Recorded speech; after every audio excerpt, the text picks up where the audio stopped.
Ma'am बात शादी की आ गई है।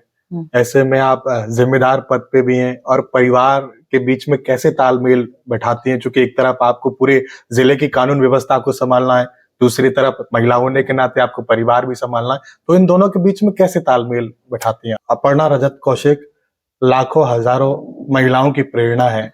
ऐसे में अपर्णा रजत कौशिक की प्रेरणा कौन है? अपर्णा से आईएआईपीएस अपर्णा रजत कौशिक तक बनने का सफ़र क्या रहा था? नमस्कार, मैं हूं आयुष भारद्वाज। अंतर्राष्ट्रीय महिला दिवस पर बात करने के लिए मेरे साथ मौजूद हैं कासगंज की पुलिस अधीक्षक अपर्णा रजत कौशिक। मैम, अंतर्राष्ट्रीय महिला दिवस है, ऐसे में महिलाओं को किस तरह का संदेश आप देना चाहती हैं चूंकि अंतर्राष्ट्रीय महिला दिवस है? देखिए, मैं तो महिलाओं को बहुत भाग्यशाली मानती हूँ कि उनके लिए एक पूर्ण दिवस का डेडिकेशन उनको किया गया है और ये इस बात का प्रमाण है कि उनकी शक्ति को पूरे विश्व ने पहचाना है और पूरा विश्व उनकी एग्जिस्टेंस को सेलिब्रेट करने के लिए ये दिवस मनाता है। तो मैं ये बस महिलाओं से ये कहना चाहूँगी कि वो भी ये जान के रखें कि उनमें बहुत पोटेंशियल है, वो बहुत अच्छे काम कर सकती हैं और इसी विश्वास के साथ अपने अंदर विश्वास जगाकर वो जो चाहे वो अचीव कर सकती हैं। मैम, अपर्णा रजत कौशिक लाखों हजारों महिलाओं की प्रेरणा है। ऐसे में अपर्णा रजत कौशिक की प्रेरणा कौन है? किससे आपने प्रेरणा ली? वो भी एक महिला ही है, मेरी मदर। मेरी मदर ने अपना स्कूलिंग किया, कॉलेज किया, वो इंग्लिश की लेक्चरर रहीं और बहुत कम लोग जानते हैं बट उन्होंने भी यूपीएससी 1985 में क्रैक किया, परंतु वो कुछ पारिवारिक कारणों से यूपीएससी के एग्ज़ाम में जो उन्होंने क्वालिफ़िकेशन किया उसको जॉइन नहीं कर पाईं और वो हमेशा बोलती थी कि अपना जो वर्ल्ड है उसको सीमित ना रखा जाए, उसको हमेशा दायरे को हम बढ़ा कर रखें। तो जो उनका सपना था वो आप कह सकते हैं कि एक तरीके से मैंने पूर्ण किया है। बिल्कुल, आपने उनका सपना पूर्ण किया। मैम, अपर्णा से आईएआईपीएस अपर्णा रजत कौशिक तक बनने का सफर क्या रहा था? किस तरीके से आपको प्रेरणा मिली? अपने बारे में आप शुरुआत से बताइए। देखिए, मेरा होम टाउन रामपुर है और मैंने वहीं पर ही अपनी स्कूली शिक्षा ली है। क्लास 12th की शिक्षा मैंने जयपुर से करी, चूँकि कॉम्पिटिटिव एग्ज़ाम्स की मैं तैयारी कर रही थी। उसके बाद मैंने एनआईटी इलाहाबाद से अपना बीटेक किया। बीटेक करने के उपरांत जैसा सब लोग करते हैं, हम लोगों ने जॉब करा, परंतु शायद शुरू से ये पब्लिक सर्विस के लिए कॉलिंग थी और ये था कि जो लोग हैं, उनकी हम डायरेक्टली मदद कैसे कर सकते हैं और पुलिस सेवा एक ऐसी सेवा है जो कि ये मौका आपको देती है कि आप त्वरित, एक तो पुलिस के पास जो भी लोग आते हैं वो कोई परेशानी या समस्या लेकर ही आते हैं बिल्कुल। मोस्टली। आप त्वरित उनको कोई सुझाव दे सकते हैं, आप त्वरित उनका समाधान कर सकते हैं, त्वरित उनकी पीड़ा को कम कर सकते हैं। तो ये हमेशा से दिमाग में था कि बहुत ही फुलफिलमेंट मिलता है काम करके। जब आदमी का काम होता है और वो आपको धन्यवाद देके जाता है या आपको ब्लेस करके जाता है, तो वो बहुत बड़ा सैटिस्फैक्शन मिलता है, जो मुझे लगा कि मुझे प्राइवेट सेक्टर में शायद नहीं मिल रहा था। तो मैंने यूपीएससी की तैयारी करी और मेरी यूपीएससी में सिलेक्शन हुआ, मेरी रैंक 104 आई और उसके बाद मुझे यूपी कैडर आवंटित हुआ। तब से मैं यूपी कैडर में ही नौकरी कर रही हूँ। अच्छा मैम। मैम, ये बताइए कि आप आईपीएस अधिकारी हैं, तमाम लोग आपके पास में यहाँ पर अपनी समस्याओं को लेकर आपके पास में आते होंगे, तो कभी ऐसा कोई किस्सा रहा हो कि कोई महिला आई हो और उसकी आपने मदद की हो, आप ज़िम्मेदार पद पे हैं, तो ऐसे में कोई महिला आई हो जिसकी आपने मदद की और उसके बाद आपको सुकून मिला हो, ऐसा कोई किस्सा आपकी इस अ, नौकरी का? मैं हाल-फिलहाल का एक किस्सा बताती हूँ जो शायद 3-4 महीने पहले का ही है। एक वयोवृद्ध महिला थीं, वयोवृद्ध नहीं कहूँगी मैं, अराउंड 60 इयर्स उनकी उम्र थी और उनके साथ आप बिलीव नहीं करेंगे, उन्हीं के घर के जो पड़ोसी था उसने घर में घुस के उनके साथ में छेड़खानी करी और हम लोगों ने उसकी रिकॉर्ड 3 दिन में चार्जशीट लगाई थी, मुलजिम को अरेस्ट किया था और वो क्योंकि एक विधवा महिला थीं, तो वो बहुत ही चिंतित हो गई थीं इस बात से कि लोग उनके बारे में क्या कहेंगे और प्लस वो चाहती थी कि जिसने उनके साथ ये करा घटना, क्योंकि उनकी कोई गलती नहीं थी और क्यों करा उन्होंने घटना, से कई सवाल उनके मन में थे और हमने उनको प्रॉमिस किया था कि हम इस मुलजिम को बिहाइंड बार्स उनके सामने करके दिखाएँगे। हमने इस केस को ट्रायल के लिए परस्यू किया। मुलजिम ने हर जो टैक्टिक वो अपना सकता था, वो हर टैक्टिक को अपनाया और प्रोसेस को बहुत डिले करने का प्रयास किया। परंतु हमें उसमें सफलता मिली और उस मुलजिम को सजा हुई। और जिस दिन सजा हुई उसके अगले दिन वो आई और मेरे लिए एक मिठाई का डिब्बा लेकर आई थी जी। और उन्होंने मुझे बहुत आशीष दिया, बहुत स्नेह दिया और उन्होंने कहा कि बेटा तुमने मेरी बहुत मदद की और मैं आज बहुत खुश हूँ और इसलिए मैं तुमसे मिलने आई हूँ। तो वो ये हाल-फिलहाल का ही अभी एक रिसेंट का किस्सा है, जो कि याद आता है क्योंकि आपको इंस्टेंट रिवॉर्ड अपनी मेहनत का मिलता है और देख के बहुत अच्छा लगता है कि आप किसी की लाइफ में उसके बुरे समय में उसके साथ खड़े हो सकते हैं। बिल्कुल मैम। मैम बात उत्तर प्रदेश की कर लेते हैं। पिछले दिनों में उत्तर प्रदेश में बहुत सारी चीजें बदली हैं। लगातार आप उस बदलाव की साक्षी भी रही होंगी। तो क्या लगता है आपको महिलाओं के प्रति अब क्या चीज बदली है? देखिए, मैं बहुत सौभाग्यशाली हूँ कि जब मैंने नौकरी उत्तर प्रदेश काडर में एज़ आईपीएस जॉइन किया और हमने नौकरी करना स्टार्ट किया, कुछ ही दिनों बाद मिशन शक्ति प्रोग्राम जो है वो लॉन्च हुआ और उसमें पहली बार महिलाओं को एक्चुअली में सोसाइटी में भागीदार बनाया गया और महिलाएँ ये नहीं कि जो पब्लिक की महिलाएँ हैं उनको, हमारी जो महिला आरक्षी हैं उनको भी। और पुलिस में एक बहुत बड़ा बदलाव था। पहले महिला आरक्षियों का रोल था वो बड़ा लिमिटेड था, आप मेडिकल करा दीजिए, आप बयान ले लीजिए, आप ऑफिस में बैठ जाइए। लेकिन पहली बार जो है महिलाओं को महिला बीट अधिकारी बनाया गया और उनको रिस्पॉन्सिबिलिटी दी गई कि वो जाएँ और जाकर अपने क्षेत्र को समझें, उस क्षेत्र की समस्याओं को समझें और उन्होंने उसको बखूबी समझा भी।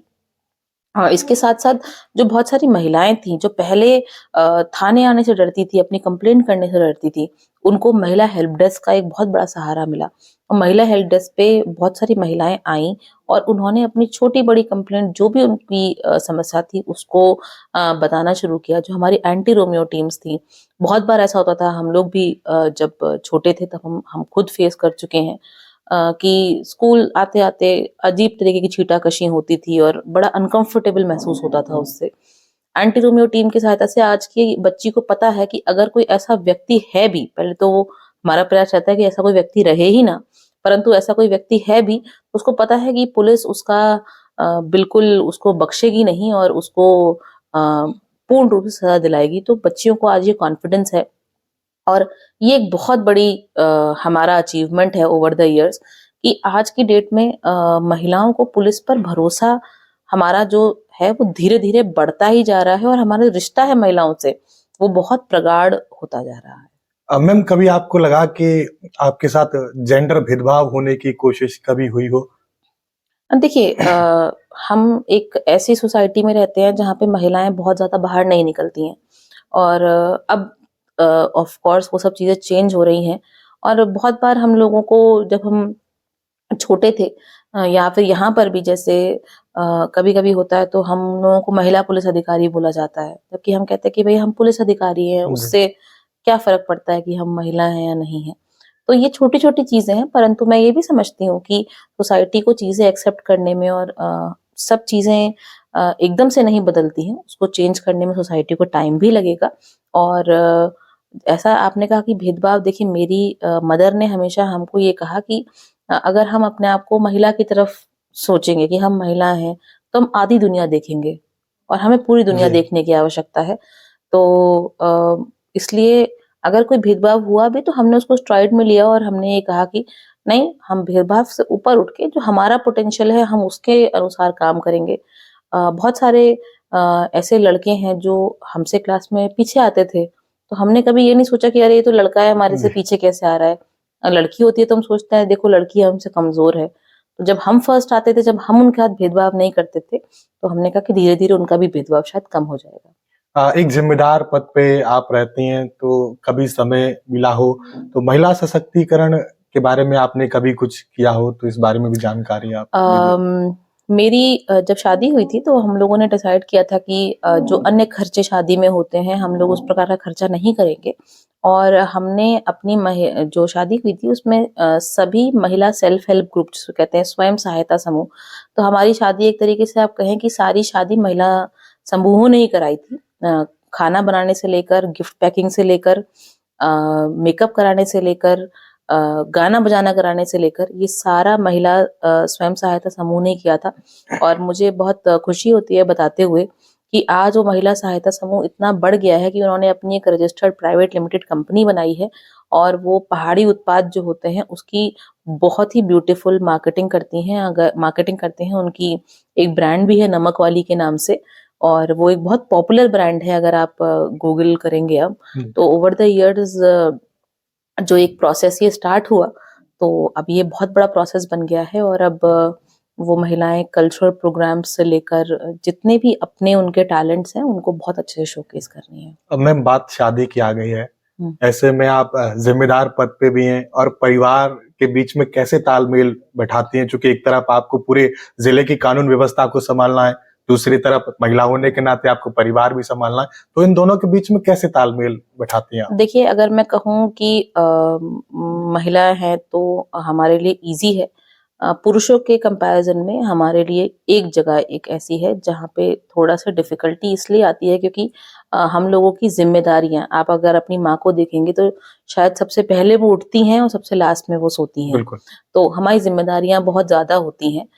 मैं लकी हूँ कि मेरे घर परिवार में ऐसे लोग हैं और मेरे हस्बैंड खुद इतने सपोर्टिव हैं कि मुझे उनका मेंटल और इमोशनल दोनों सपोर्ट बहुत ज़्यादा मिलता है। तो कोई टास्क होता है तो हम उसको इजीली कर लेते हैं मिल बांट के। आपस में हम लोगों के रोल्स डिफाइंड है कि ये आप करेंगे, ये हम करेंगे। तो अगर हमें तालमेल बिठाना होता है तो मैं सभी महिलाओं को भी ये कहूंगी कि रोल डिवीजन करने से बहुत सारी चीजें बहुत आसान हो जाती हैं। मैम यूपी के किन किन जिलों में आप तैनात रही हैं? मैं इससे पूर्व में गाजियाबाद में, शाहजहांपुर में, औरैया में, लखनऊ में और अब यहाँ पर। मैम आपको लगता है कि उत्तर प्रदेश में महिलाओं के प्रति बहुत सारी चीजें बदली हैं, कुछ ऐसा बाकी अभी भी रह गया है कि और भी बदलाव होना चाहिए महिलाओं के प्रति? देखिए, जैसा कि आपको जानकारी होगी, हमारे आगरा जोन में ऑपरेशन जागृति चलता है और मैं ये कहना चाहूंगी कि महिलाओं को बहुत सारे अधिकार मिले हैं। परंतु अधिकारों के साथ साथ जब भी हम अधिकारों की बात करते हैं, हम रिस्पॉन्सिबिलिटी यानी दायित्व की भी बात करते हैं। और ऑपरेशन जागृति में हम लोगों ने ये पहल करी है और उसके बहुत सकारात्मक प्रयोग हमको देखने को भी मिले हैं कि बहुत सारी महिलाएं ऐसे होती हैं या बहुत सारे परिवार ऐसे होते हैं जो महिलाओं को आगे कर कर मुकदमे इत्यादि लिखवाते हैं, जो कि काफी गलत भी होते हैं। और उससे जो लॉ एंड ऑर्डर होता है वो भी डिसरप्ट होता है। तो मैं ये कहूंगी कि अब हमें जो आवश्यकता है, वो सबसे पहली आवश्यकता है कि जो परिवार है या महिलाएं स्वयं अपने को ऐसे इस तरीके से कानून के दुरुपयोग के लिए इस्तेमाल ना होने दें। नंबर एक चीज। नंबर दो, अभी भी हमारी सोसाइटी में बहुत सारी ऐसी टाइम्स आते हैं जहां पर महिला अगर अपनी कोई बात या अपनी कोई शिकायत खुल के रखना चाहती है तो उसको उसी के परिवार वाले, उसकी परिवार की महिलाएं ही रोकते हैं। तो वो अपनी बात को ठीक से रख नहीं पाती। उसके साथ कोई छेड़खानी हो रही है या उसके साथ कोई भी समस्या हो रही है, उसके शादी होने के बाद उसके ससुराल में उसको कोई परेशान कर रहा है, ऐसी बातें भी वो बता नहीं पाती है। तो ये भी एक बहुत बड़ी आवश्यकता है कि जो हमारा सपोर्ट सिस्टम है, जो हमारी घर की महिलाएं हैं, वो एक ऐसा एनवायरनमेंट बनाए कि यदि कोई उनके घर की बच्ची है, उनके घर की बहू है, उनके घर की बेटी है, तो वो खुलकर अपनी बात अपने ही घर में रख सके। अब मैम एक आखिरी सवाल, एक समय था जब महिलाएं पर्दे में रहती थी और आज एक समय है कि जब महिलाएं सरकार भी चलाती हैं, आपकी तरह जिले की कानून व्यवस्था भी संभालती हैं, तो और महिलाओं को जो आपसे प्रेरणा ले सकें, ऐसी महिलाओं को आप एक बार संदेश हमारे दर्शकों को दे दीजिए जो आपसे प्रेरणा महिला ले सके। देखिए, मैं यही कहूंगी सभी महिलाओं से कि आप किसी से कंपटीशन ना करें।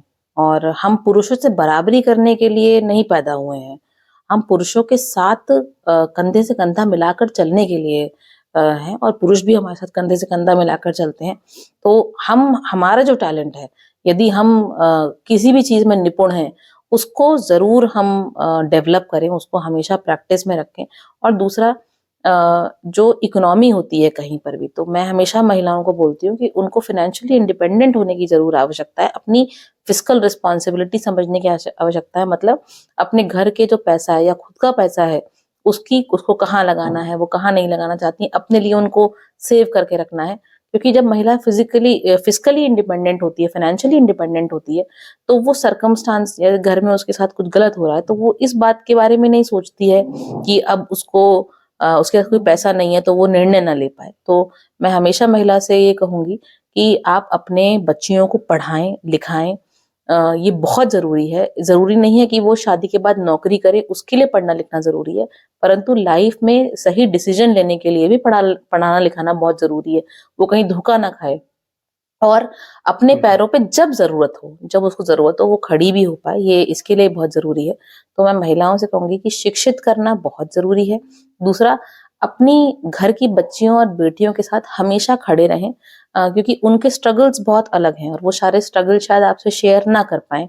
तो आप अगर उनके साथ में उनके सर पे एक प्यार का भरा हाथ फेरेंगे, तो वो अपनी सारी प्रॉब्लम्स आपको बताएँगी और खुल के बताएँगी, तो उसका समाधान घर ही घर में बहुत बार अच्छे तरीके से निकल भी जाता है। बिल्कुल, ये थी मेरे साथ कासगंज जिले की एसपी अपर्णा रजत कौशिक, जिन्होंने बेबाकी से अपने सभी सवालों के जवाब रखे, महिलाओं के प्रति अपनी राय भी रखी और साथ ही ये भी बताया कि महिलाओं को किस तरीके से प्रेरणा लेनी चाहिए।